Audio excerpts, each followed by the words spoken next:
Bonjour, bonjour. Petite nouveauté, hein, vous n'avez peut-être pas l'habitude, puisqu'avant j'écrivais mes chroniques et maintenant, chaque semaine, je vous proposerai donc en images un livre, ce que j'ai adoré évidemment, sinon c'est pas la peine de le faire. On va commencer avec un premier livre d'un surdoué quand même, ça s'appelle L'Iranienne, c'est écrit par Maurice Biggio, c'est chez Calman Levy.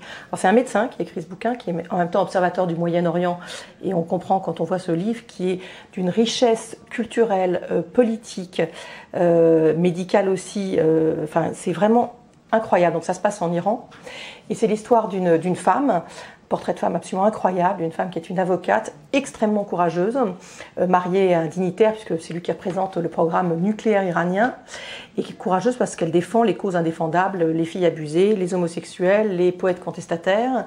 Donc ça, c'est vraiment sa vie, c'est essentiel. Et puis sa vie, c'est également son fils, un petit garçon qui est malade, d'une maladie a priori incurable. Alors, elle va aller en France pour essayer de le faire soigner parce qu'elle pense que c'est mieux. Ça ne sera pas mieux, mais voilà, c'est aussi le combat pour son fils. Elle va oser aussi être amie avec une Française qui est journaliste en poste en Iran. Et voilà, c'est ce portrait incroyable de cette femme qui est absolument magnifique, qui va aller jusqu'au bout de ses convictions, de ce à quoi, de ce qu'elle défend, avec une fierté, une dignité et un honneur qui sont incroyables. Je vous dis pas la fin. Bon, ça se termine mal, ça c'est sûr, mais c'est un portrait jusqu'au bout d'une femme incroyable dans un pays qu'on découvre, et c'est avec les hommes dignitaires de ce pays qu'on découvre aussi.